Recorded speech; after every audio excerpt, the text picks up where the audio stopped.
Number five already. Number five beyond the brief. It's been pretty good to I don't know, get these going. Hopefully we can sort of start to. I don't want to formalize this. I like that it's casual, but we sort of want to get a little bit more structure to this and sort of see how we can add more to this and come up with better topics that help people. So yeah. Anyway, today it's about scope creep, obviously, and really what we want to do today is sort of, I guess, quickly look at what scope creep is, how it happens to us, how we can prevent it from happening, what we do in that moment, like when it starts to actually come up, and how you can, I guess, turn it into a win when you want to turn it into a win, when you might not want to turn it into a win. We don't sort of want to sit in that loop sometimes. And then really, some situations, how they can't be avoided. So we'll quickly sort of, I guess, go through all of those things. And then we'll sort of open it up to see if other people have their thoughts and questions and anything that we want to answer. I think from here on in as well, we'll try and get some people, if we'll ask in the group if people have questions we want to go over in this setting, so people can ask stuff in advance if they can't make it. But yeah, back to scope creep. Obviously, what scope creep really is, I think most people would be aware of it, but it really is just essentially when a client is making requests beyond what we believe is a part of the project. And I've used the word believe there, and I think there's a bit of a gap what happens with perception there. Like, it's normally that a client perceives something and you as the producer perceive something, and that's probably where the first sort of gap happens. That's where there's a lot of people aren't really actually defining what the scope of something is enough, or putting any caveats around it. So one thing that I like to do is at least say in a proposal that if it's not in the proposal, it's not a part of the project. And that's a really simple and easy, effective way to essentially say, and that flips the script a little bit, where the person has to prove that it's a part of the scope versus leaving that out, and then you've got to prove that it wasn't part of the scope. But I do essentially think a lot of people aren't doing a lot of that scope in the first part. And I mean, it's funny, we've had conversations, me and Nick and other people offline, where we talk about discovery, and a lot of the time I think people talk about discovery as if they mean scope, but that's a different sort of topic. But I think there's a lot of people that are sort of savoring that scope stuff too late and doing it too light. So that's probably something we'll drill into a little bit. I think with looking at scope creep, there's really sort of, if we look at the percentage of how much scope creep happens, like if it's happening all the time, it's a really big problem. But I'd say it like, this is just made up numbers here. I've done no data here, but a huge percentage of this is actually just prevention. You can actually prevent this stuff from happening by defining what you're doing and starting the conversation early, trying to nip stuff in the bud and communicating clearly.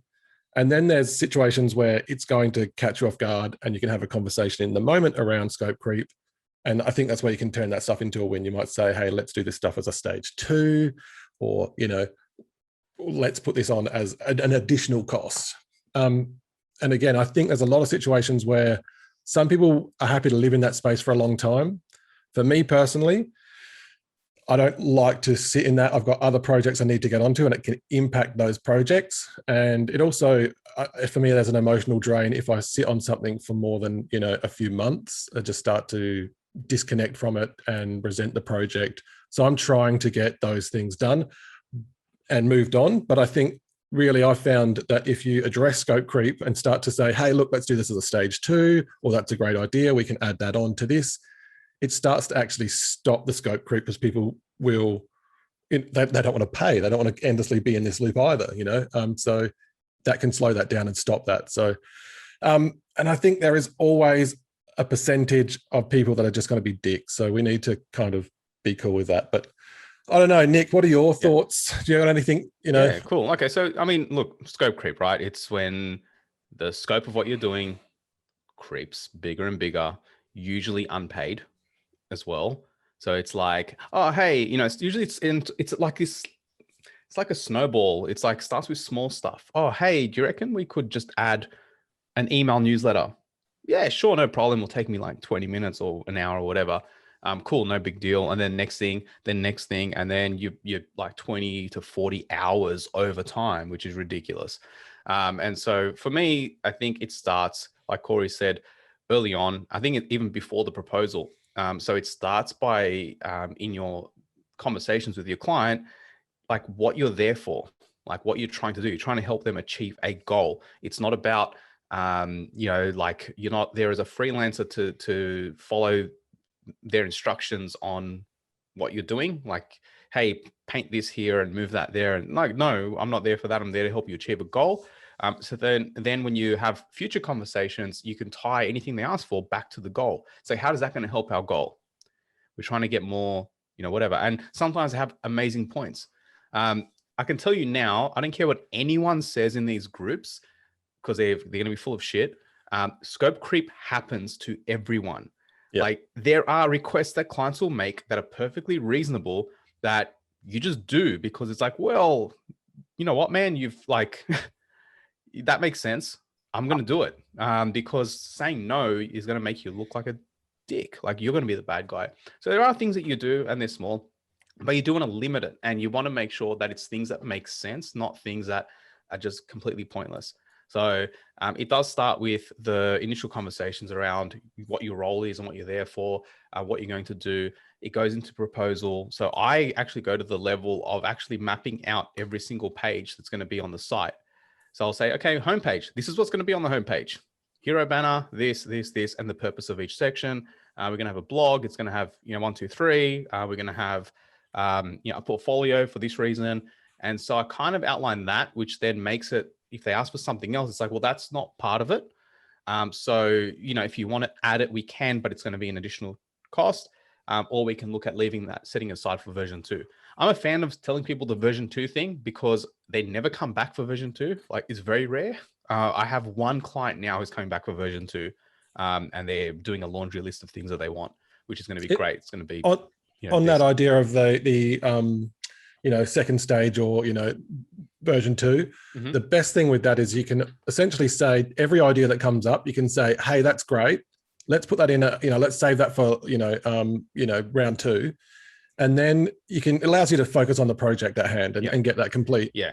And what happens is the shit ideas fall away. So you can just tell everyone that the idea is good, but then if an idea is actually good, it will still be there in 2 months when the project's launched. Mm-hmm. And you can say, hey, did you want to go and do some of these things? Or if they're like, you talk about SEO. If it's actually good, it would have been part of the original idea. Or when they tell you, you're going to be like, actually, we need to do this. Yeah. I think I come from a slightly different perspective, if you don't mind my chiming in here. Mm-hmm. But I normally use the term phase. And if anybody comes at me with a big list, and I'm known for making complex websites, that's what I do, right? I'm a developer. So when people come out with a complex list, I ask them to put them in order, and then we grab a handful of them, and I say, this is going to be phase 1. Let's do this, see how it works, and then let's revisit it shortly. And the truth is, I have one client, I've been doing that since 2014. We have a new phase every year. We list what we want to add to the website. And they've been sending me about $7 or $8 grand every year to make some enhancements to the website, add some additional functionality, typically a couple of custom plugins or whatever. Sometimes I integrate multiple plugins, put in APIs, and sometimes just a facelift. But the truth is that they almost always, unlike you, Nick, they almost always come back for phase 2 and 3. And I think on this one client, we're now at phase 7. Yep. And I think that's where they very lucrative. Yeah. So that's not a scope creep scenario. That's you've broken a project down to multiple phases scenario. So what we're talking about is, or what I'm referring to is when someone comes with a project and then wants to add things as the project after it's commenced. And that's when it's like, okay, cool, let's move that into a different phase. Because usually they're just ideas. People have ideas when things start. And so that's where it's different. I've had big apps before where we've developed like 40 to 50K projects. They were things that we did in phases. So we had an MVP phase to get it off the ground, and then a plan for getting the rest of it done over the next year or 2. So I've done that before. I don't do that anymore because I just don't want to be tied down that much. But this is more a case of when someone's coming back with ideas after you've started. Well, but Nick, what I'm trying to say is that I have a lot of that, which is essentially the same as scope creep, and I turn it into a multi-phase project. Yeah. Yeah, we do that. I do that. Very often Yeah. a client comes at me and says, I want a site. And then as we start building the site, they say, oh, I want this, I want this. Yeah. And I say, well, let's put that in phase 2. Cool. And I end up with a 3 or 4 phase project out of think- what would I think have we all been just agree. Yeah. a I simple think we all site. agree with this, Sonia. I think we all agree with Well, this. I but think, Nick was saying it's not scope creep, and I'm saying it No, initially I'm was, and it got turned into. I'm saying you said they came with a massive list, and then you break it down to phases. No, I was talking about one That's- specific client that Yeah, came and- with me, well, the massive okay. list up front. So that's Most what I'm referring clients- to. time out. Most What's going clients on? don't. Yeah, so that's the one I'm talking about. That one isn't That scope one creep. was not scope creep. Yeah. So, but yeah, agreed, right? So when they come back, pushing it to future phases is definitely part of avoiding scope creep, because scope creep is when you're not getting paid, really. Like, and sometimes even if you are, if they're like, I'm happy to pay for an extra hour or 2 hours or 5 hours, maybe you don't want to be doing it that way. I don't really want to just keep adding small chunks and have projects go further and further. So my pushback is, in order to get these done and out and live, so you can start getting the benefits of it, because when I work with people, there's usually a business benefit of me finishing the project. That's Yes. why, like, I'm less now anyway. I used to be a bit more development focused. Now it's a bit more, there's a business goal. So it's some sort of, increasing their lead gen or something like that. And so it's like, the longer we delay this, the more it's costing you in like missed potential and missed opportunity. So we need to get this done. So rather than delaying this project further by adding all these additional things that may or may not have that much of an impact, let's get the MVP version out. Let's get the most, like, what we originally signed up for done. And then we start talking about version 2 afterwards. And then in my experience, most of the time, they're generally not coming back for the smaller projects. They're not coming back for version 2s. They're quite happy. They may later, like I said, there's one now that's was a bit slightly bigger. That one's coming back. It's like the police force, so that's a bigger project. But the smaller, like small tradespeople, they definitely don't care. They just want something for free. So a lot of my clients will, between the two, where we have multi-phase stuff that keeps going, and a lot of them are just essentially small, tiny edits that are ad hoc that might be like once a month, and they're not full stages. It's just like, hey, can we, we want to start blogging more. Can we set this up, for example? And it's not like a full stage. It's not like we need to redesign this, or we want to add, something major to the site. Some of those do happen, but I think I want to go back quickly to what I believe we're talking about with scope creep. And that is where you have a defined idea of what you're trying to deliver, and then someone is pushing beyond that and expecting that as a part of the same project. So that's essentially what I mean by scope creep. Someone comes up with new ideas and they say like, oh my God, this is really exciting. Like, now that we're doing this, could we add a store? And you're like, yeah, that's a great idea. We can do that. That's a different project. And you can constantly upsell, and they're almost different conversations. So when I'm talking about scope creep, at least me personally, I'm thinking about people that are essentially, you believe you've agreed to this, and they're trying to add more stuff in it, just squeeze extra stuff. And I think a lot of the time this starts really small. And I think, from my experience, I've been responsible for some of this by purely allowing things that I think are okay and should be that I can do for them. But that sort of starts the client believing that they can ask for these things, and they don't understand where that point becomes where I'm not okay with that anymore. It would just come across like, I'm happy I'm doing these new things that they come up with, and then I've turned into a grump. Yeah. But for me, I'm seeing these things as easy, and then something gets difficult. But really, that's, to me, I guess, what scope creep is, and that it starts off really small, and that you allow it to happen, and that you really need to, I guess, start saying no to the things early on. Early, yeah. Or saying like, hey, this is outside of scope. Like, I can do this one for you, and then but from here on, we're going to start charging, or we can start adding this to stage 2, or whatever, how you want to handle that. But yeah, I definitely think, Sonia, I definitely agree that with multi-stage stuff, that is a great thing. And it's certainly a way to keep a business going and keep revenue coming in. it's just maybe slightly not what I was thinking about as scope creep. And I do think as well, like if you can end a stage and have a breather between that, and then you go to stage 2, you know, maybe it's 6 months down the track, or you do yearly updates for clients. That's great. That's a healthy ongoing relationship. But the stuff that's really, really frustrating is where you kind of, it's stopping you from ever getting to a complete finish. And that's frustrating because it's pushing other clients back. I find it an emotional drain. I find it quite damaging to sort of stay stuck on a project that I was expecting to get done in 2 months and you're still there 6 months later. And I don't think it's good for the client either if their expectation is to launch at a certain time. So that's where managing that stuff is, I think it's really, really important. So, and I think you're right too, Nick, when you sort of said that you do this stuff really, really early. It's like building authority, right? You don't wait until you're in a situation where someone needs to see you as the expert and go, hey, listen up, I'm the expert. You start that off in the way that you talk originally, you know, in the pre-sales conversations, the way you explain, the way you work, those sort of things help you, you know, control stuff like scope creep. Corey, I think we agree, and I think I stated my first statement a little bit badly, because for me, scope creep was absolutely horrible when I first started doing small business. Yeah. I mean, I think I've said before, I come from really big business where it's not scope creep, it's just giant projects. And then I went to small business and I offered, I think one of my first sites I offered to do for a friend for $750. And it was a horrible mistake. You know, I mean, you know, she kept futzing around. Every picture needed, you know, 14 go arounds, and, you know, she kept wanting to do all kinds of stuff. And and with a friend, it was horrible. And part of the reason why I evolved into the multi-phase projects was because I started putting my foot down on the scope creep.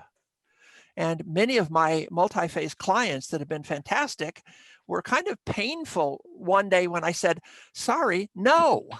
And they said, oh my God, why? You know, you did it yesterday and you did it the day before. And I had to admit that that was my mistake, that I had allowed the scope creep. I had encouraged the scope creep. I love doing things for clients, but I also found out it's nice to get paid. Yep. So, you know, it's been a learning process for me, and I'm not saying that other people should evolve into the multi-phase projects.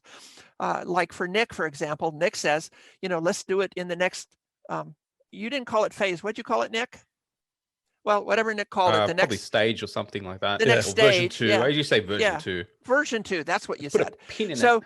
so for you, it's a way to shut them up and just get them back on track. And for me, it's kind of both. It either shuts them up or it creates another project that I push off as being completely separate, but with the same client, because now I know they're a good client, right? Yeah. And it also works a little better for me because I tend to not go for, you know, $1,500 clients. I'm absolutely not interested unless I know somebody's got a decent bank account, you know? And, you know, a lot of my clients. I'm not interested in $1,500 clients. Yeah, exactly. I mean, right a lot now, of my clients. Now, I'm doing like $6,000 for like one web design, like no build, nothing, just a design for a couple of, like, I think it's like 6 designs, 6 pages. And so I've got a potential client I'm not going to talk about yet, but I'm hoping to land, and they're being funded by venture capital. So, you know, and that's kind of public information. So I know how much their next round of funding is going to be. And they're not going to quibble about, you know, $5 or $10,000 here or there, because they're launching a, you know, probably $100 million project. So, you know, they probably won't complain at all if I say no version 2.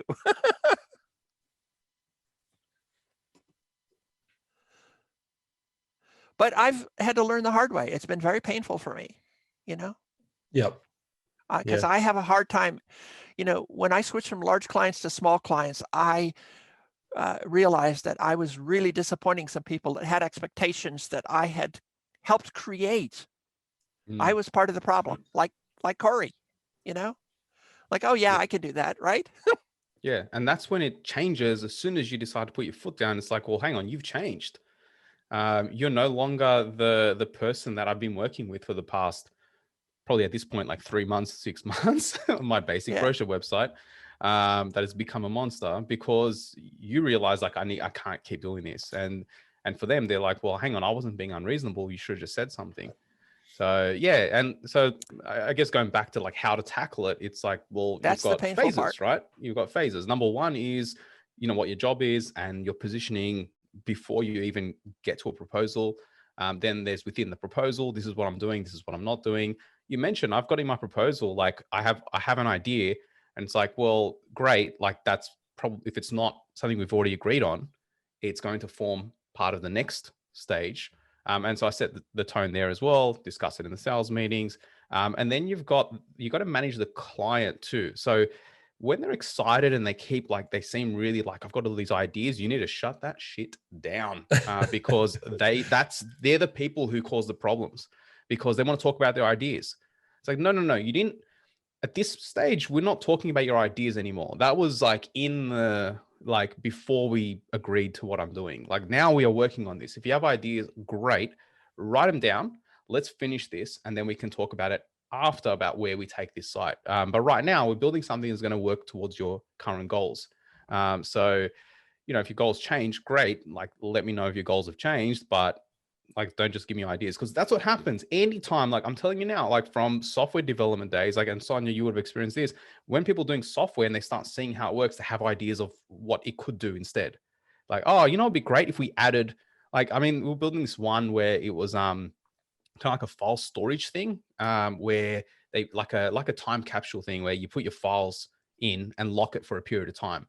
And then they wanted to add like video recording native to the app, to record videos and save them on there. And it's like, whoa, cool. Let's do that in version 2, because like for us to add that, you're going to be like, it was a great idea, an amazing idea. Like definitely should have been there. But you know, like, come on, man, you can't just add something now. And so we had to like shut that down, move it to version 2, which it has now, by the way. I got out of that project like a while ago. Yeah, I think they're seeking funding now, actually. So yeah, needs to, they always have ideas like when things start. And so shutting them down early as well. So managing the client expectation. And then you hit a point where they will have an idea and they'll say, hey, we need to do this, or it should do this, or, and there's going to be a difference in opinion. Now, if they agree with you that that's not part of the original scope, that's fine. But then you hit a scenario where they're like, well, hang on, like, for the site to be an e-commerce site, it should have cart abandonment sequences. And then you have like the difference of opinion. You need to like talk about how to overcome that. And so that's like a whole other level. So that's usually where a lot of the disputes come in with stuff like this. Oh, my web developer is ripping me off, trying to charge me for stuff that should be part of it. So yeah, they're all fun. Yeah, we're reading chats, trying to. Can I ask a quick question? Yeah. Sure. Can I ask a quick? Yeah, thank you. Yeah.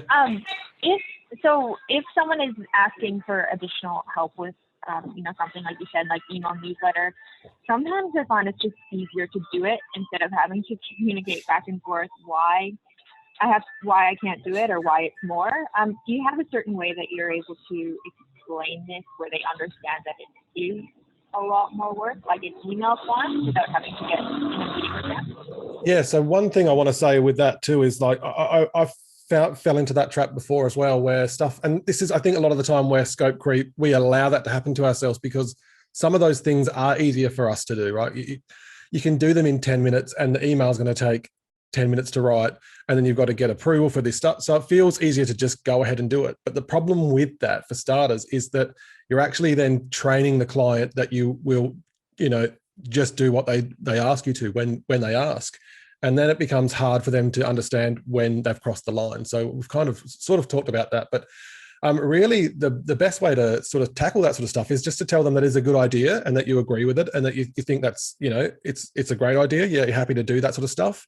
And that, if they want you to proceed, you can do that after the project and you're happy to send them the costs, or if we can add that to the project now, but we'll work out the costs and move ahead. So you sort of positive reinforcement, essentially say, great idea, I love this. Let's sort of look at how we can integrate this. And turn my phone off. That's pretty bad. But yeah, that's the way that I would sort of handle that. Essentially, sort of say that, look, I think this is a good idea, and sometimes they are clearly bad ideas, and you probably need to have a conversation around that. But if the idea isn't terrible, or it's a new idea, like you're saying, it's like email newsletters, for example. To me, that's pretty clear that that's not a part of the same project. If there's something like that, I don't know. Does that sort of help at all? I do something you told me, Corey. So, Yep. sorry, Matt, go on. Yeah, and also I guess not just the functionality side, but if they're adding content. Like I've had a few clients lately who we get to, let's say, the edit stage, and they're throwing in new content that they thought of, afterwards. How do you approach that? Like adding, let's say they've added a new paragraph, which obviously changes the style of one page or something like that. How do you approach that? Okay. So number one, there's I'm going to run through something Corey told me ages ago, and he was always like, it doesn't matter what it is, even if it's tiny and it's like a 10-minute thing, put a minimum price on it. And when someone asks, you say, sure, I can do that, but it's gonna require some extra time and energy put into it. You'd be looking at a fee of $250.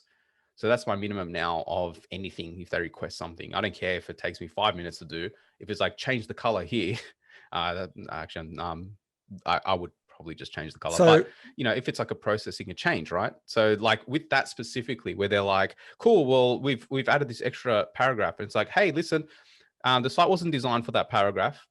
So I'd probably suggest taking it out. But if you really want it, I'm going to have to design another section for that. And you'd be looking at a fee of blah. So either keep the paragraph and this fee, or remove the paragraph and have it based off the original, right? So, I mean, it could be like they want to add another page.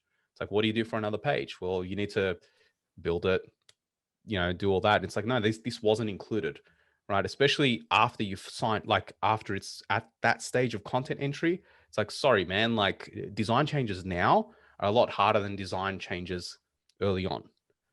So it's just a really basic education thing. I usually just give them a price for me to handle it, if they want me to handle it, and say, look, you can leave it as is. It looks like crap. If you want me to make it look good, it's going to be this, or you just take it out and it'll look good. So up to you. So I've got a couple of things to sort of, I guess, clarify around that. With the idea of like having a minimum, engagement or a minimum fee for stuff.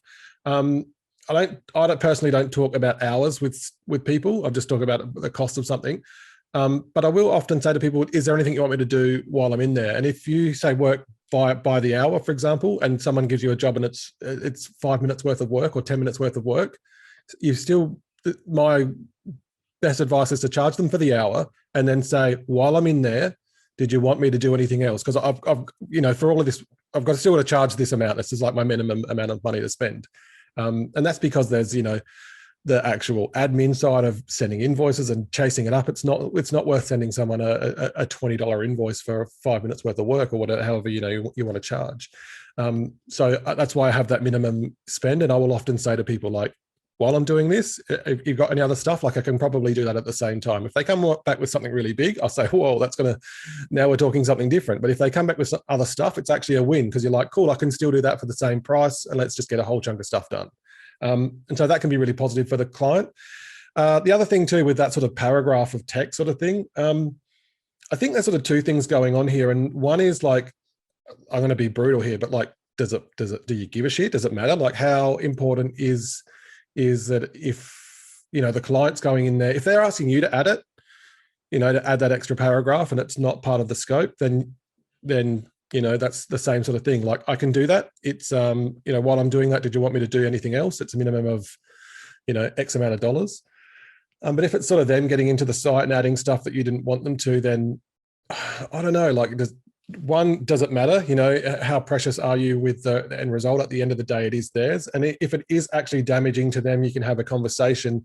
But some of that stuff almost goes back to what Nick was saying about sort of building up your profile at the start. Like, if you have authority, and you're talking about goals, then they're less likely to actually overwrite your ideas around what, like, I'm just going to chuck this paragraph in here because we've got extra text and now it ruins the design, but I'm the boss here. So another thing that's really important with that sort of stuff is to actually have stages in the way that you work. So I've got a design stage, I've got like a discovery phase, I've got a design phase, and then I've got a prototype stage, and then and in each one of those, like we can kind of do feedback in that stage. But if you try and give me some feedback for something that affects a previous stage, like we're going back to that stage, we're going to start reinitiating some costs here. And so around the paragraph of text, I don't know what the impact of that is for you, but if it was like, say, it messes up the design, or it really, messes with the messaging that you're trying to help them with, then you'd be like, hang on, we either leave this out or we go and review, that previous stage. And maybe we need to make a new element here or a new layout for this. I don't know what, and I'm often say to people, I don't know what the actual answer is here, because you're skipping it. You're making a decision that we should have made earlier on the fly. So let's take a step back and work it out properly. So I don't know, hopefully that sort of helped add something. For money. Yes, for money. Yeah, Can I that's just perfect. add something? Thank you. Yeah, Can I just add Yeah, something? that's Yes, perfect. Thank you. go Tina. talking the same time. So I was a bit late, so maybe I missed something too. But I think we all agree that the communication is the key with the client, and to start off with stating the scope. So and also what happens when there's a scope creep, like Corey said, that we allow it to happen.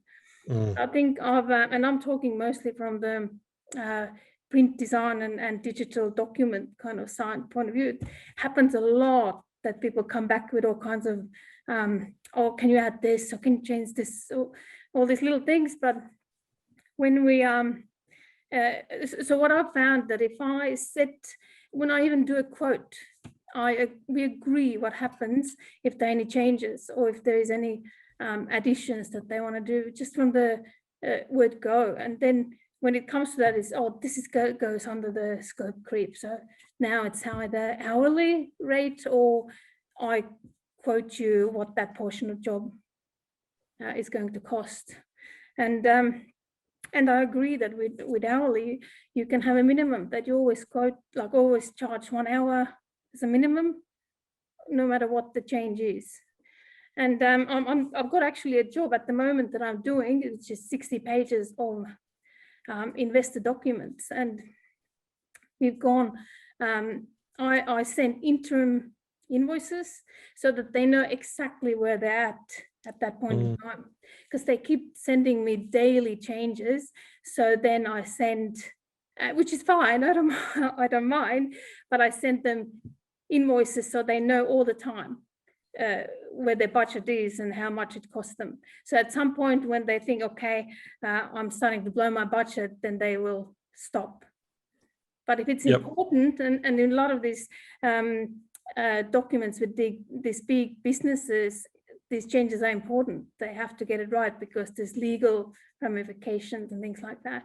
But I think setting it up at the start is so important, because then there's no surprises. When you go back to the client and say, as we stated earlier, this is an additional item, this goes under this, and then you can talk about it, and I find that they accept it a lot easier.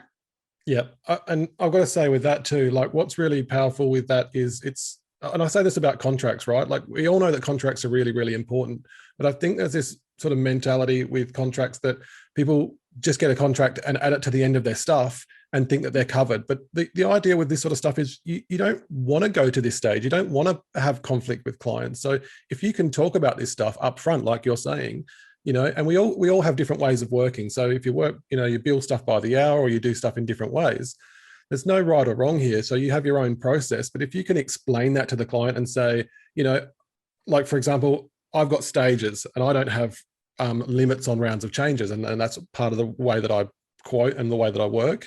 Some people that scares them, and that's okay. Some people, the way that they like to work is it's like three rounds of changes. And once you go over that, I start charging you, and this is how much I'll charge you. So if you know that, explain it to the client up front. And then when you get to that point, they're going to be much more, accepting of what's going on, because they were sort of given that information up front, and they can make that decision. They can make that decision. They can use that information if you're providing it to them even in that sort of pre-sales and sales conversations, to work out whether or not they even want to work with you. So if they think, oh, look, I might need 20 rounds. Like, I don't want to work with someone that's only going to give me 3 rounds. Then you don't want to work with someone that wants 20 rounds. Someone else might want to, and it helps people figure out what's a good fit for them. And I think, yeah, being clear up front is definitely the way to go. And I think it comes with confidence, because when we start, like you said, that you allow it to happen, and when you're not confident, especially when you first start in this business, or you haven't built that confidence up in your capability or your communication, then it's easy to allow it to happen. But as you get more confident in your own processes, and actually the fact that the clients appreciate a really good, clear communication, then it's easier to actually put it to the client and not be afraid to do it. Yeah. So confidence is definitely something. And I also think that some of these things, we just don't often get to practice them very much. And that's why I think stuff like this is so important, because we're actually able to talk about how other people work, and we don't all have the same process. Not everyone's just gone like, yes, I do exactly the same as what Corey said, that's the good thing here. Someone is listening and they're like, I work like Sonia, or I work like Nick, then they can associate how those things might work for themselves. And that's why this stuff is important, because let's face it, we might only have 3 or 4 clients on at the go, or you might have 1 client or 10 clients. But it's not that you're getting to practice these things every single day. And so it's hard to build up those skills. And that's, one thing around confidence is that I don't know if there's anyone listening and they don't have that confidence. That's kind of okay. Like, you don't really need to nail this stuff to be able to sort of just put these things into practice. Like, it really is just, like what you've said, is really getting it sort of up front at the start and working through some of this stuff with a client as you go. And I don't know. I'm just agreeing with you, really.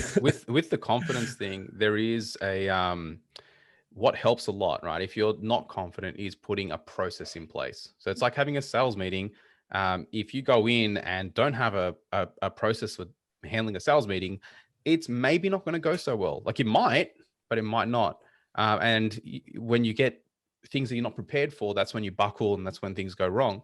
And so same deal with scope creep, is have a process. So one of mine is, when someone asks for a change or asks for something, I have to quote them at least $250 to do it, instead of, even if it's quick and easy, that I know will take me 10 minutes to do, because it's not really 10 minutes, right? I've got to interrupt my day. I've got to get into it first, get myself in the mindset, look at what they've asked for, interpret what they want, make it happen, and then invoice, or even if I don't invoice, send an email saying it's done, acknowledgement or whatever, push the change live, and then try to get myself back into whatever I was going to be doing for the day. So that's already going to be at least an hour, even for a 5-minute change. So, and I'm really lazy, so it's probably going to be 2 hours. Like, let's be honest, it's going to take me like an hour and a half to like get into the mood to do it, or like, let's say an hour, and then another hour after where I'm like, oh man, what was I going to do today? I forget. Let me go for a walk. So, like setting that as a rule for yourself, like, okay, I'm going to make sure that I do this every single time. And that helps a lot with the confidence. It's like, when you have a system to follow, that's your fallback. You can go around it if you really want to, but like, when you've got that, at the very least, like, no matter what happens, here's my rule that I follow. And so when a client tries to like do something, it's like, well, no, this is how it's going to work. Mm-hmm. You're the expert, right? So, hey, Trey, were you going to say something? Yeah, I was going to say, Trey. Yeah, I was going to speak on the confidence thing. I mean, when I first started, I wasn't that confident when we were actually having a conversation, but I just sort of put it out there in my proposal. I outlined everything, and it's just so much easier to fall back on that and say, well, but that's, I outlined it in my proposal. Did remember when we went over it? Did you read page such and such? There's no argument with that at that point. Like, it's out, you've put your process out there, or your rules, or whatever the fees are that are associated with changes, etc. And I've never had anybody go, well, I don't really like that, the way you're going to do that. They like, that's the way you do it, so that's how we're going to do it. Sorry, go on. I was going to say, the thing with clients too, I mean, yes, we do get clients that have done this stuff before, but a lot of the time people don't actually know how we work. Like, they do this stuff even less than we do. I'm saying we don't get to practice these conversations very much. They get to practice them much less than we do. Unless they're assholes. And yes, I'm on my 8th developer. They just can't get it right. But yeah, so, you know, if you talk about your process and you are upfront about that sort of stuff, then it becomes clear that's like a confidence builder for them. And you're essentially, that's why I sort of say that, you know, all of this stuff is you're actually training a client how to teach you, because they don't know the rules. So you're the professional, you're the expert. And so even when you're not feeling that confident, like the client, that I think we read stuff, they don't know stuff. We read into this stuff that a client expects this. And if you actually, you know, the first time you push back on someone and say, oh no, that's out of scope, or, you know, you'd be surprised how easily it is for them to accept that, because they don't know. This is how it works. It's like, oh, okay. Sorry, I didn't know. Look, there's one thing, Trey, you mentioned like you've got the proposal and you lay it all out in the proposal. One thing that I do recommend, and I think Corey also, like, we're not big on needing to rely on the proposal, because that causes dramas later when they're like, oh, you know, I didn't even read it. So if you're relying on them reading everything in the proposal and then using that later, that's potentially going to be a problem. I have this thing, like, I always call it like the elephant in the room strategy with everything. So there's always stuff that's going to come up later.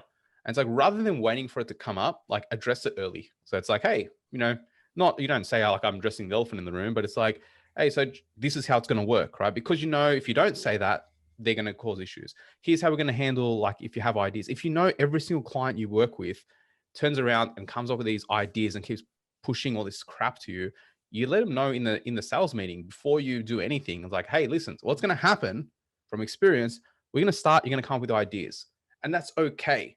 But whatever we agree on now, we're not going to add that in until this is done. Once it's done, then we're going to talk about all the ideas you have, and then we're going to look at doing that as a version 2. Like, so you do something like that. Like, you address the elephant in the room, right? You know it's going to be a problem later, or you know that it's frequently a problem, so you just talk about it early. Because otherwise, you just, oh, what do you want, a website? Here's a proposal. Like, you know, you need to address the things that you know are going to be problems later early on, and that it makes like a massive difference. And I do it with everything. I do it with my sales calls. I do it with like client catch-ups, like whatever it is, anything I think that they might annoy me about later, I'll try to head them off at the pass. Yeah, I totally agree. I think the understanding that the client actually really appreciate that clarity. Like, they actually want that leadership from you as a professional. Is an important thing to keep in mind at all times. Yeah, and I really like, Nick, how you do these different phases, because that allows you to keep the focus on that project, because it's so easy just to lose the focus, get distracted with all these other things, and then lose sight of the whole project in the process. Leanne, were you going to say something? I heard someone. Yeah. I was going to mention, I have something in my proposal about, you know, if you have additional items to add, you know, we'll quote on it, or, you know, look at it in phase 2. But another thing I have is I have like what's included and what's not included. Yeah, that's massive. Yep. Yes, because I mean, I had one project where, you know, we were simplifying their online booking form. They thought that meant tying in with a third-party booking calendar, where I'm like, no. I'm like, it's a simple form. Yeah. It's a simple form. So now, you know, I would put in there, you know, not included. We're not tying it with a third-party thing. Just because, you know, what they think and what I think, sometimes they don't quite match up, even though you've talked about it. And yeah, so I started doing that with proposals, and it's kind of saved my ass a few times. Yeah, I think a really good thing with that too is that really you can reiterate this stuff, like the way that you would, you know, start with some of this stuff that you're going to have in a proposal, for example. You should start to see the same things that happen and start to understand where these things go wrong, and then start to address them. Like if you've never had scope creep before, and the first thing happens to you, and a project goes out of, you know, over budget and over time because of scope creep, look at the things that went wrong and start making sure you combat them the next time. That's the best place to start. And I think, yeah, by having the stuff that like is not what's not included, is a really good idea. I don't actually do that, Mm. so I'm gonna look into that. One thing that I do is that when I'm doing quoting on stuff that is existing, is that I will highlight that what I'm quoting on is the stuff that we're aware of and the stuff that we can see. So then if someone goes, oh, we've got 300 blog posts, but they're not live because, you know, the website wasn't good enough, you're like, well, we quoted on the stuff that we could see, you know, like if they don't make you aware of that, it's not included. But yeah, I like that idea of the things we won't do. I've actually got an example of that, right? So part of this new build, right? This is like a brochure site. It's like 15K, and it, you know, like nothing crazy. But as part of the thing, I'm going to be moving their blog posts over. Didn't realize they had 500 blog posts. Yeah, so which is fine because I literally just did an export, and first I did the export, and then you import in, and it doesn't bring in featured images.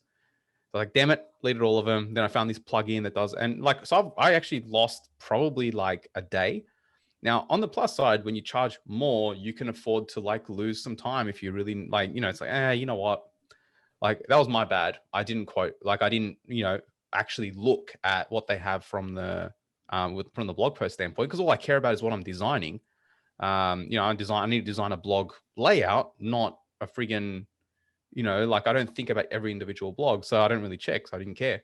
You know, it's like, I can afford to lose like a day, because it's like, well, I didn't lose a whole day, lost a couple of hours, but you know, that's fine because I charged them enough that I've got this massive buffer. So, you know, no big deal. But yeah, it's but it happens all the time. And it's like, I could have pushed back and said, oh, you know what, guys, like I didn't realize that you had 500 posts. I'm going to charge a little bit more for that. They probably would have been okay, but like I would have felt like a dick. So you know, I'll take the hit on that one. I think there's WP Bakery on the blog posts. No. Then you charge more for that one. I wouldn't do it. I've pushed back on that. Like, 'cause I've had that happen before, where they were like, when I went in to do the blog post, and I'm like, hang on, this is all coming with errors and shortcodes, and I had a look, and it's like they had built the posts with Divi, like they actually used Divi on the blog post, and I was like, no, look, sorry, I can't bring these in. You didn't actually use the normal blog thing. You used the page builder, which isn't going to be on this site, and you can't bring it on this site because it'll break everything. So you're going to have to copy paste your blog posts. And they had like 20 something. And like, again, like I could have done it, like, you know, but I didn't want to, so they can get stuffed. So. Yeah. So anyone got anything that any questions? Any questions? Anything we want to cover, or, you know, what's our sort of resolve with this? Be assertive. Be assertive. Yeah. Learn to say no, which I have trouble with. Well, you don't have to say no. Just say not yet. Yeah, that's that sort of idea around with saying, yeah, this is a great idea. I mean, you know, have you heard, you all know the shit sandwich idea, where you have to say something good, give them the bad news, and then you finish with something good. So it's like you sandwich the shit in between something tasty. Great idea. So, I can't include it with this project, but let's put it onto like phase 2 and talk about it after. Yeah, exactly. There you go. So you sort of, I think one thing too with that is allowing yourself to agree with that person that they're allowed to have these ideas and that sort of stuff. It doesn't stop those ideas from coming up. It sort of doesn't put you in a situation where you're combating that person, but it actually starts to do the opposite when they realize, hey, this is going to be a stage 2. So it's like a friendly way of agreeing with that person, saying, I really think this is a good idea. And then the good thing with one of the things that I find that's really positive with that is that if someone has an idea and it is good, and you can say, this is a good idea, let's actually, and then if someone's got a bad idea, then you've sort of already given them positive reinforcement that when an idea is good, you'll call it out as good. And if someone has a bad idea, you can say, it's not a bad idea, you know, that's not a good idea. And if every time they come up with a new idea, you're essentially going, oh, it's out of scope, or, you know, you're sort of pushing back, then there isn't room, you know, all you're giving them is this sort of negative, you know, pushed away, like, I don't want to do this, I don't want to do this. So it's okay to agree that the idea is good, but you don't have to do it for free. Yes, exactly. Yeah. So I think it's just offering solutions. It might Really, might it not is. like the idea, but then, okay, what about if we do it this way, or what about just coming in more like solution oriented rather than negative, like you said, Corey.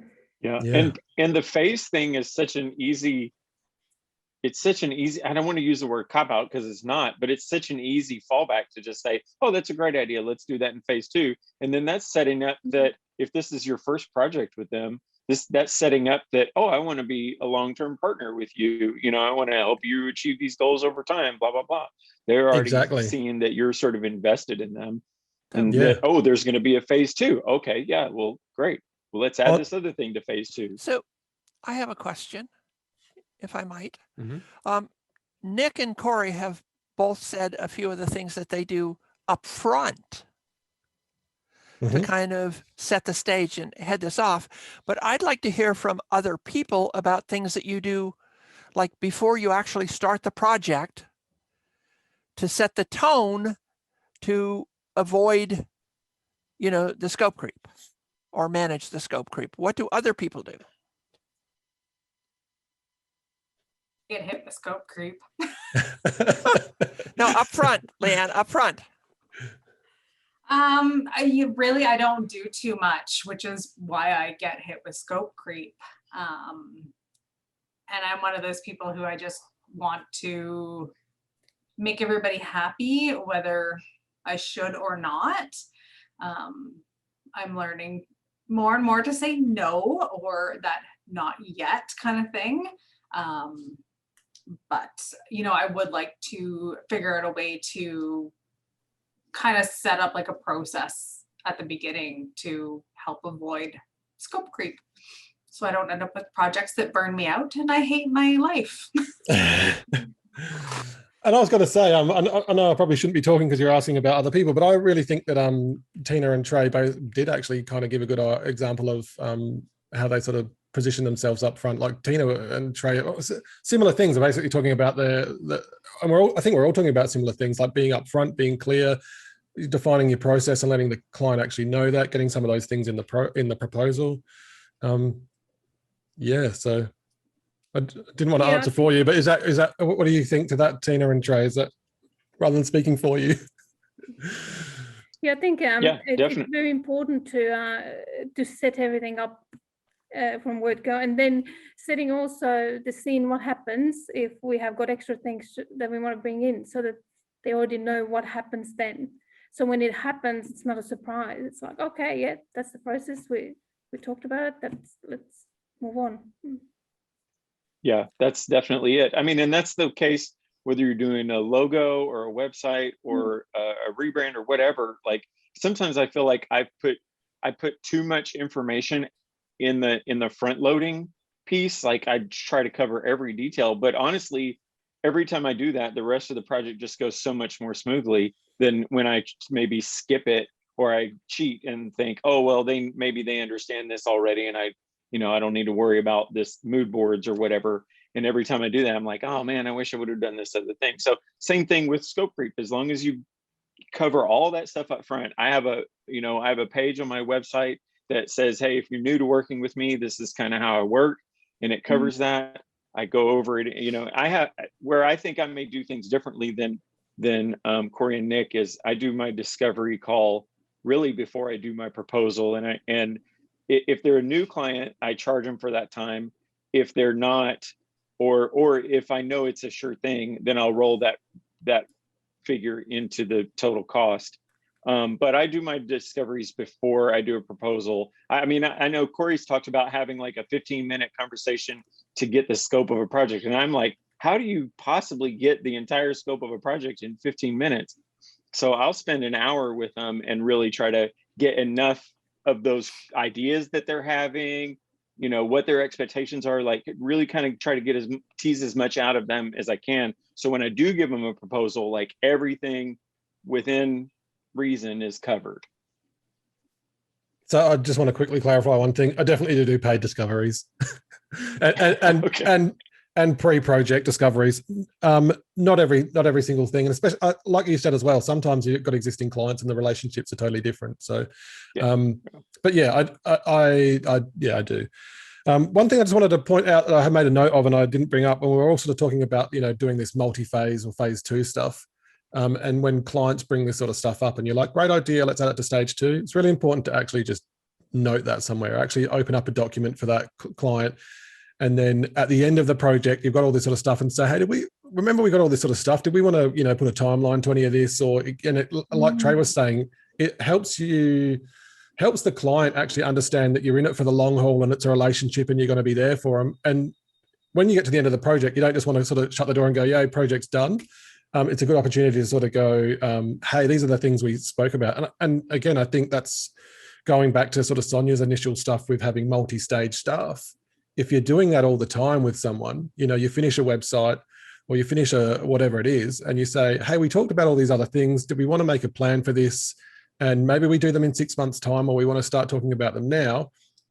You're starting that, you're keeping that relationship going. You're starting that sort of sales process, and you can kind of indefinitely do that because, a website, for example, never, any tech-based thing should never sort of sit there and just die. You can essentially maintain it and refresh it and keep it alive, without needing to rebuild the whole thing from scratch every time. So I think that's really a little thing to do, just to keep a document open where you cover stuff. Nick, I saw you. Yeah. So I just want to do like a super quick recap of the kind of the main points we covered. So yeah, love it. Firstly, it all starts at the start, right? So things like running through your process, what your position is, what your role is within this project, their goals, their objectives, and kind of what you're there to do. Touching on things like the elephant in the room stuff, like, things that are going to be a problem later, and letting them know how it's going to be handled. So you're setting the tone from the start.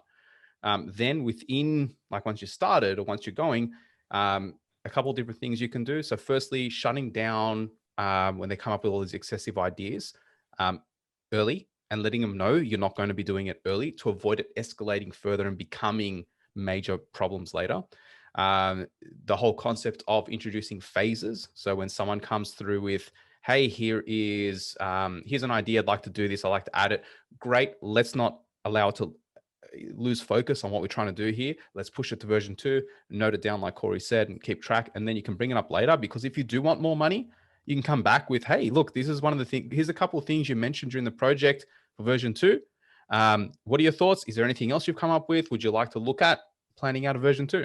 There you go. The other thing is minimum change fees. So this is something you can do for yourself and say, well, okay, I can't do anything out of scope for free. So there's a minimum fee, even if it's like $100, because the main thing, scope creep, is you doing stuff for free.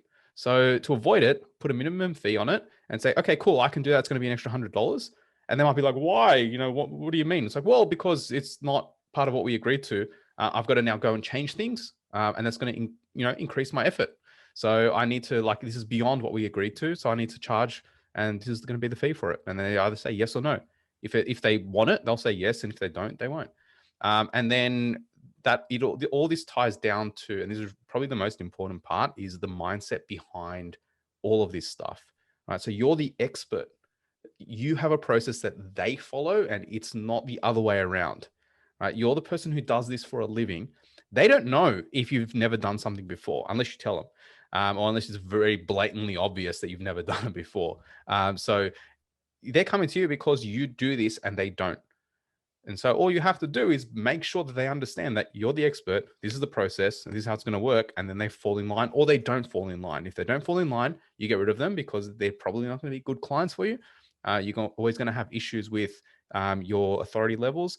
But if they fall in line, then that's great. That's exactly what you want. That's how you end up being able to charge more money, and being able to get better projects and premium rates for your, charge based on value and stuff like that.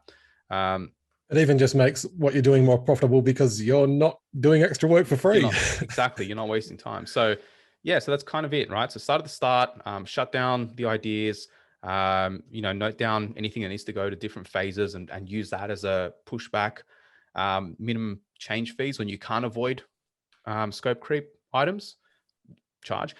except probably add another point, except that it might happen, right? It's not the end of the world if they want something and it makes perfect sense. And you think that you messed up and you should be doing it for free, then okay, do it, and don't let yourself like be super upset. But it's also okay for it to be a good idea and you not do it for free. Like, that's just because it's a good idea doesn't mean you need to include it in the project. So, and then, yeah, just keep in mind, you're the expert. So it's your process, not theirs.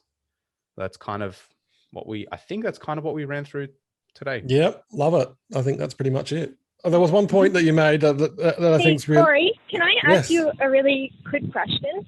Of course. It's kind of off topic, but on what you said. Go. Like, do you not do any hourly work at all? Like, I have someone in my inbox right now who I sent them my packages, which has got like day in, half day rates, which I do if someone has an existing website. But she's gone back and said, do you not do hourly rates? What do you do when you have someone like that? I say I don't have an hourly rate. Is that a problem? And to me, I mean, it's as simple as that. You can just say, I don't have an hourly rate. This is the cost of what it's going to be, and stick with that. Now, if someone wants to have a big conversation around hourly sort of stuff, I mean, there's so many things that I have problems with hourly sort of stuff. And one is like, what the hell is an hour's worth of work? What the hell is an hour of a logo?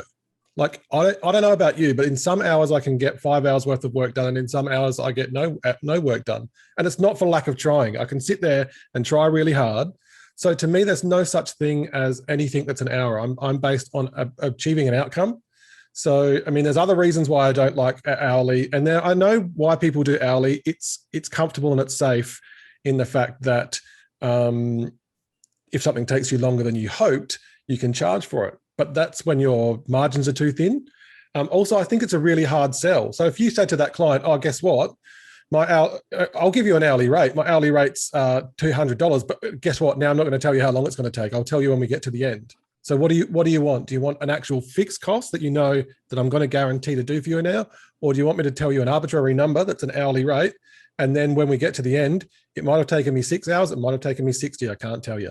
So that's the thing with an hourly rate. So in that situation, yeah, I don't do anything. I literally don't do anything. Doesn't mean that I don't. My life still has time in it. You know, things still take me certain amounts of time. I like to have an idea of how long that stuff takes me. But the conversations that I have around pricing and it's got nothing to do with an hour or half a day with time at all. The only time that I would have in a conversation is a deadline. And that can have a positive or negative impact on a project. If something's got a tight deadline, that's going to cost more, even though I've got less time to do it in. It's actually more expensive. So yeah, I don't know if that helps, but I would literally just be saying, yeah. If I can get totally. you to I'm struggling. expand a little. Sorry. So Corey, if I can get you to expand just a little, especially in certain cases, some of the work that I do is very complex, and some of it is like, I don't know ahead of time until I dive into it how complex it's going to be. So sometimes it's almost impossible for me to pick a project rate for some tasks until after I've dived into it. And I know we've talked about discovery before, which may or may not be a partial answer to that. But, you know, the kind of work that you do is like, you know, most of it ahead of time, a little bit better than I do. You may not know what the client wants, but I'm talking about places not necessarily where the client's desires might be unknown, but where the task itself is kind of unknown until I dive into it. Like, I've had to interface to some pretty complex software through their APIs. Yep. If that makes sense. And those can be very complex, and some of the APIs can be very troublesome until I dive into it. I don't know what language I'm going to be using, whether I'm going to be doing front-end API interface from JavaScript, et cetera, et cetera. You understand what I'm saying? The technical details are not known until after I get halfway through the damn project. So something like that, I'd be charging to work that out and saying, this is what, like, I don't know what the answer is. I need to have a look at that, and let's put a cost aside for this. And then again, I think when you do, The fear that people have with having a fixed price is that they're going to lose money. In my experience, and almost everyone else's experience that I've talked to in the data, that it actually works in reverse, because it's harder to actually get in front when you have a hourly rate, because you're only ever going to get that rate plus your profit margin. That's the best that you can ever do. But so in that, the way that I would do is a low risk situation where you'd essentially say, well, I don't know what the solution is, but if you give me, say, like, if we spend, like, say, $300 or $400, I can go in and get a look for you, and then I'll give you an actual fixed cost on what doing the project properly would cost you. So I've done that, for example, with an LMS that someone's come to me recently. It's not an LMS that I'm comfortable with. It's not an LMS that I've known anything about. So it's like, I can actually, it's essentially two things. You're paying me to work out how much this is going to cost you, or it's just going to be a shit ton of money. Like, otherwise, we're going to be sort of gambling on how much that's going to cost. I've got two examples of this, actually. So one small example where a client I built a site for about 4 years ago, one of the earliest ones I built. They said no to care plans and maintenance and all that. They had an IT person managing it all. They came back because their site had been down for a week and the IT person couldn't get back up. He had no idea what they were doing. I said, look, I have no idea what the problem is. I don't know how long it's going to take me to fix. So I'll charge you $250 for me to have just a quick look. And you know what? If it's something easy and I can fix it, I will. And if it's not, I won't. Like, I'll tell you what it's going to be to fix. And so I jumped in. It was really basic. There's some weird files in there. I just deleted them, migrated it to my hosting, put on a staging, and it worked. And I was like, cool. I actually fixed it within that $250. It took me like an hour. And then I put them onto a care plan for maintenance. And that was fine, right? Because I had no idea. It could have been crazy amounts of work, and I would have realized and said, okay, cool, you're going to need to give me like a couple of grand to fix it or whatever. That's one example, and that was a smallish one. A larger one is like the typical client has no friggin' idea what they want. It's like, hey, I don't know. I want to have a membership site. Who's your client base? I don't know. Like, the kind of, these kinds of people, and they can't give me anything specific. And I'll say, look, I can't quote you because I don't really know what you need. So if you'd like, we can spend some time on that, but I'm going to have to charge you. And it might be $2,000 or depending on the project size. I'm like, if they're saying something smaller, it probably wouldn't be that big. But if it's like a decent thing, it's what I used to do for the apps. So, like, you're talking about something that's going to be 40 to 60 grand generally. That was the kind of the range we worked in the most. Like, I can't quote at that, like with that specific, like that specifically that early on. Unless I really like go nuts on it and it's like, say, 90 and put some heavy restrictions. So instead, like, we spend some time and like, they'll be generally anywhere from 2 to like 6 grand on early stage conversations. And sometimes like the 6 would be more if we start going into like mapping out the flow and everything like that. So yeah, it's anytime you have to figure something out, you just, cool, I'm going to charge you X amount of dollars to try to figure it out. If I can't figure it out in that point, then I might need to charge you more depending on how complex it all is. The idea is you're paying to figure out what the price is going to be for the big complex stuff. With development specifically though, Sonia, like, I had a software developer as a client when I was doing the coaching business, and his was all his team. And so he would just have weekly rates. And sometimes people would be like, look, this is what I want. And you'd kind of get an idea of the project. Then he'll say, look, here's the weekly rate. I'm estimating it'll take us this long. It could be as much as this long to get it done. There's obviously factors that come into it. And you can agree to the weekly rate, or you can spend the time on him doing the MVP version of it and like a prototype and whatever, and then giving a fixed price to finish it out. And so, yeah, that was kind of the stuff that, but this guy was more like, his was like $120 to like $300,000 kind of enterprise software and stuff like that. So, he didn't have too many issues with it.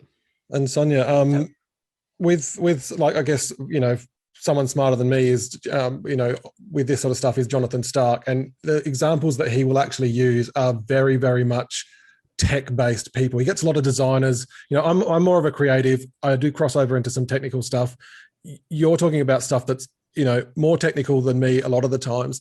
But if I would recommend listening to Jonathan Stark, because all of his examples he's a tech-based person and he's pushed this value-based pricing over hourly, and that's where the huge differences are. So that might be a really good resource. And then one other thing, I will let you speak after this, I'm sorry. I just want to say with the whole concept of when there's things you don't know what's involved in them, I've kind of got like this 80-20 rule. Like if something's, you should know at least 80% of what's of a project. So it's like, if you've got a website and you've never done e-commerce before, but there's like a chunk of the stuff that you do know, so you're comfortable with 80% of the project, and then 20% of it is new stuff, then you can quote comfortably on all of the stuff that you do know. That's all familiar, and then only part of that project has some risk element to it. So I think that's a really good thing, and you shouldn't be doing projects where you have no idea of anyway. And I'd say that with the stuff that you're talking about, again, it's in line with that. You know what's involved in an API. You should have some idea. And I know you're saying that you don't know until you get in, and I do agree with that. But yeah, anyway, that's just my thoughts on that. But what were you going to say, Sonia? Well, no, I was going to there was two things I was going to say. I mean, I've dealt with a lot of APIs that are pretty straightforward, and I've dealt with some pretty crappy ones where there's all kinds of glitches. And that's the kind of thing is, it's easy to control something when you're doing all the moving parts. Mm-hmm. But when you're interfacing with other moving parts, like I've worked with Salesforce, I mean, I could estimate that in my sleep now because I've learned the hard way. I swear to God, Salesforce's API is just, oh my God, there's all kinds of little gotchas and glitches here and there. I mean, the basic API is pretty straightforward for some things, but when you're doing advanced stuff, it's just crazy. And those are the kinds of things where you're dealing with other people's moving bits. Or I've done a couple of things where I actually had a couple of plugins and I needed to build a system where the plugins needed to talk to the other plugins, and that's the kind of stuff that gets a little crazy. But my second question or second part was, has anybody else other than Corey and Nick done a lot of moving away from the hourly, and what has that been like? Have you been able to successfully get rid of the hourly thing entirely? Or do you use a hybrid model, which I'll be honest right now, my model is hybrid. I sometimes do a sort of an hourly thing. I mean, I have some clients who just say they need things done and it's outside the care plan. And I say, I think it's about this much. And they say, well, as long as it doesn't go over that much, I go for it and I do it. And then I send them a bill. And sometimes the bills, it's kind of part hourly and part like I use some code that I already wrote. So I'm charging them $300 for that code or, whatever. I just put it together and they're happy with it. It's hybrid. But I'm wondering, has anybody else moved away from hourly or not, and why? I haven't done have a hourly hybrid in a while. I'm sorry, Eliane? Oh, I don't do hourly anymore. I'll quote on a project. And I mean, I kind of have my minimum for any sort of updates that I do on sites now. So I hated tracking the hourly. And then, do you invoice for, oh, I spent, half an hour. Do I invoice out for, $50 or whatever? And it's just not worth my time. Yeah, I do both. But to Corey, to your point, I feel like particularly with the tech stuff, like most of you guys are doing web or some kind of technical thing, advanced software stuff. I can see that Jonathan Stark's method is the best. Like, what are you trying to solve? And how much is it worth to them for you to solve it for them? Or how much is it costing them for you to not solve it for them? And there's your dollar figure. And then if they're agreeable to that, and they should be, because it correlates to their bottom line somehow or their goals, then that you've built you've got a price tag associated with it, that it really doesn't matter how long it takes for you to get the job done or how many hoops you have to jump through to make something happen is worthwhile for you.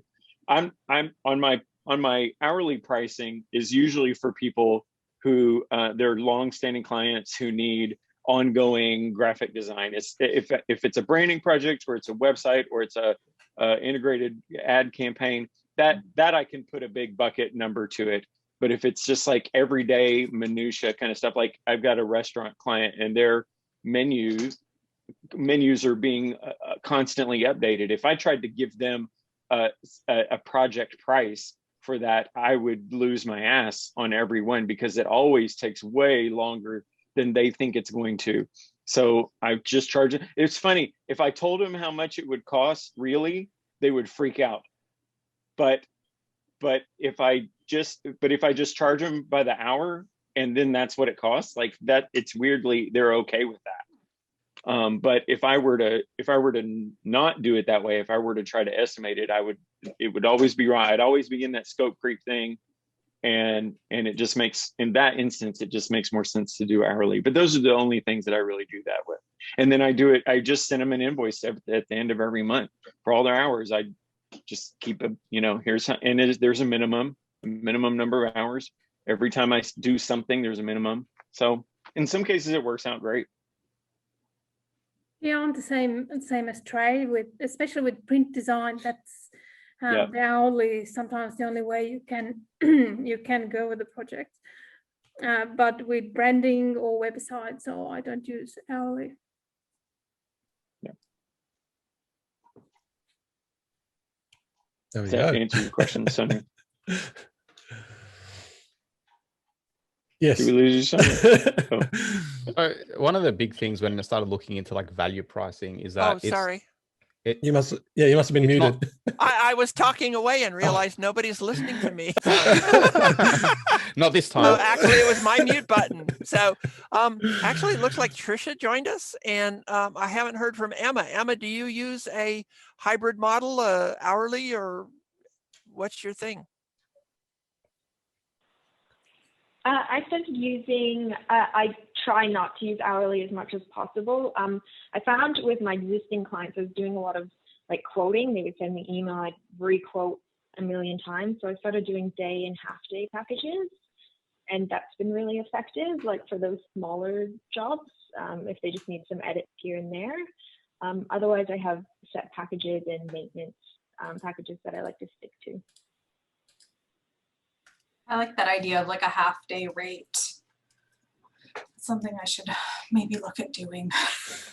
Yeah, I remember a concept once where someone said everything takes a day, and I've that's essentially where I got the idea of like I have a minimum spend. But this concept was that everything takes a day, and that even if it doesn't, what you do is you package something up as taking a day, and you try and do multiple things of that day, and in that day that are of the same task or the same. And I really, to me, the day was too big. That was too much of a big concept, but that's really where I came up with that idea of like having a minimum engagement fee. I know I've heard of that before. It wasn't a new thing, but it was really the thing that solidified that to me, that it was like, that's how I'm going to work now. I've got a minimum amount of money that I'm going to charge. And, the funny thing is when we sort of talk about this hourly stuff, right? So, I mean, my life's still in time increments, right? That's normal. But with the thing where I'm saying like I've got a minimum spend, it's like I'm trying to do a certain amount in a certain amount of time. So it's not like if I'm going to charge someone $200 or $250 to do a minimum amount of work, I don't want it to take 5 hours. Like then I'm, so I've got an idea of time that I don't want to go over, and I mean, that's with everything. That's where stuff becomes profitable and unprofitable, because we're essentially tying that to time. But I think for me, the main thing with using time as the metric is that it's really hard to get very far in front. So you're always going to be in front, but you're always only going to be in front by that amount that you allow yourself. So that's the thing that I sort of think about with that. And the other thing for me, when you talk about value-based pricing, there's, with the big stuff, when you're doing a big project, like you guys are saying, when, if you're doing like a website or a brand, it's really easy to sort of fix costs, that sort of stuff, and look at that like a full project, or try and value-based price that. And I think of my small stuff, the stuff that you guys do as hourly, I think of that as value-based, but for me, like I can't be fucked doing that for less than $250. Like I know that you'd freak out. You don't have to do it.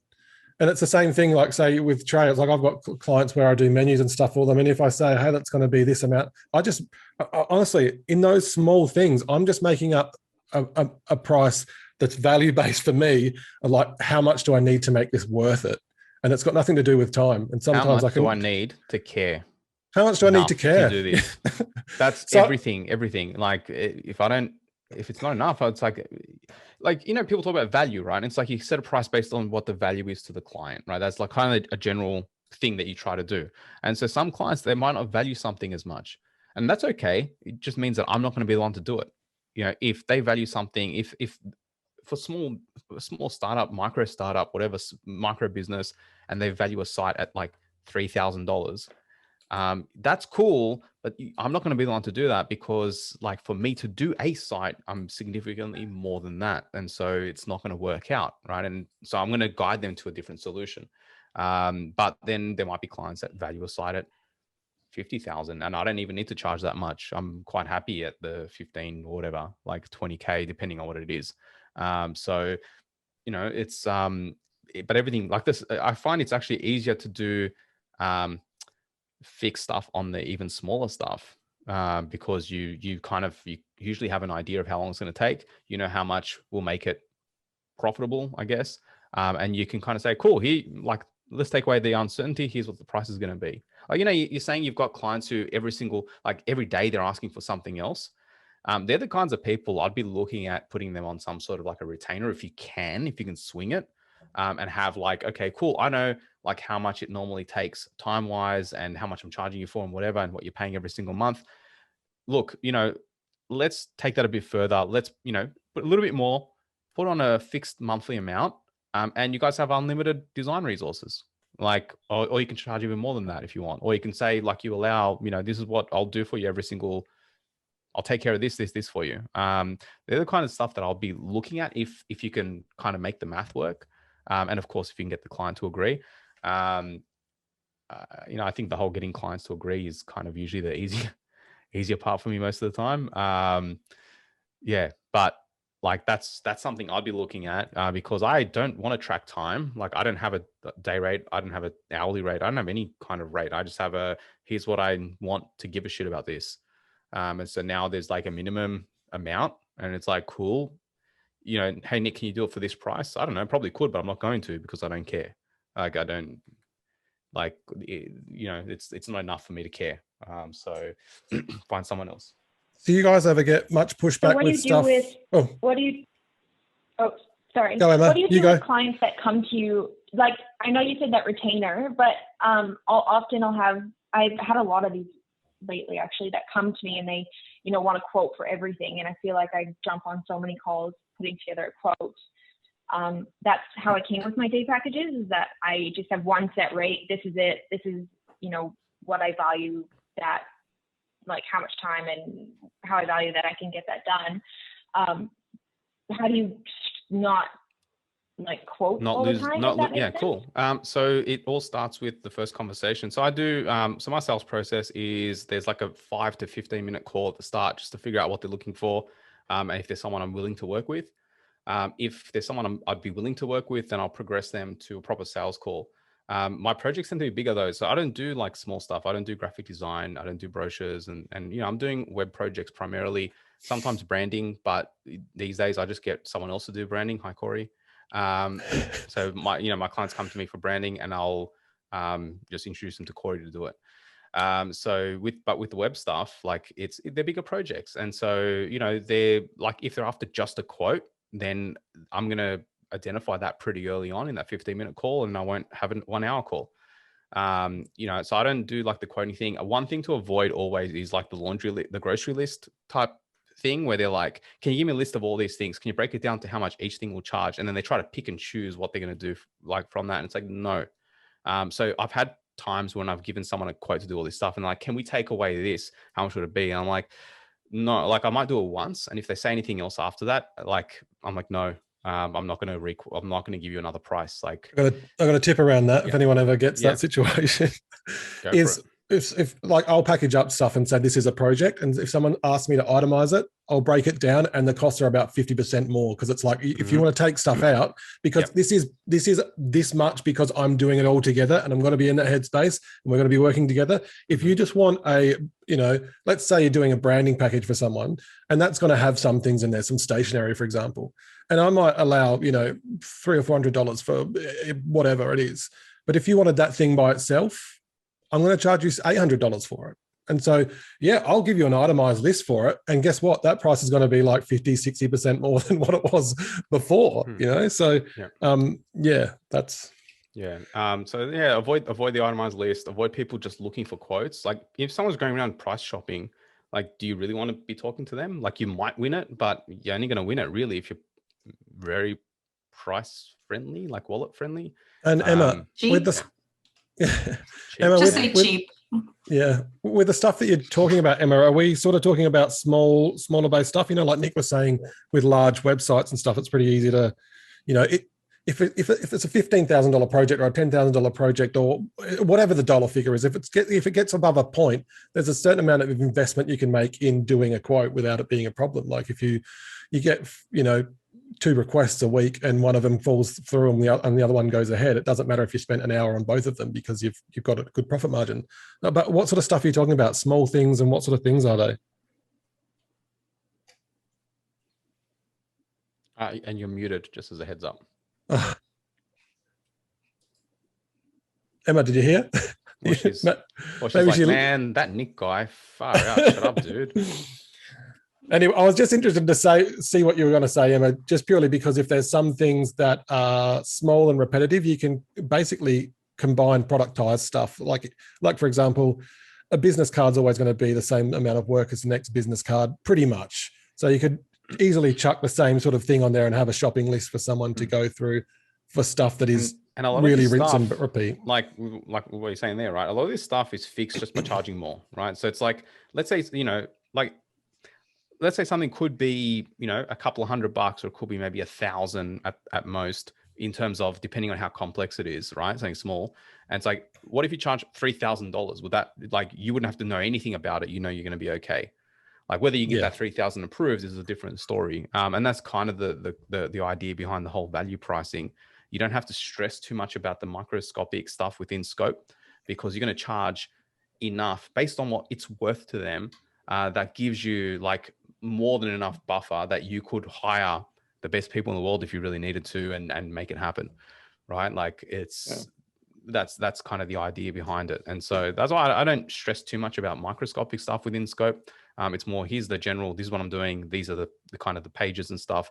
If something else comes up, you know what, if it's small, I don't mind. Obviously setting the stage so that don't sit there and request heaps of crap. When they start doing petty things that have no bearing on the project, I always push back, always. Like, no, I'm not going to change the color of that. No, I'm not going to change that shape. Why? Why do you want that? But yeah, if you charge, like, a lot of problems are fixed by charging the client more. You have room. Like, it's not a loss if you have to lose an extra day on something, if you've charged like enough money. And if they're just looky-loos, like, or if they're just trying to kind of get a feel for things, I don't spend a lot of time on a estimate of any kind. I'll give them a range. This is going to be somewhere between $1,000 and $3,000 or whatever, and that at least can weed out whether they're serious or not. And then if they're serious, oh, okay, that works for me. I can do blah blah blah. That's a good way to kind of get around that constant estimating. Yep.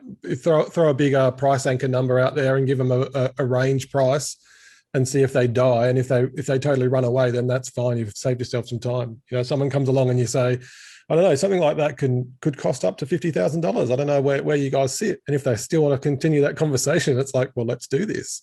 If they're like, oh, I've only got $500, off you go. Great. Well, I think, funnily enough, our scope creep conversation had some scope creep in it. Yep. I think we've done a good job and we've gone through a lot of stuff. Are we all good to wrap this one up? Yeah, let's do it. Thank you everyone for joining in, and see you in the next one, hopefully. Bye.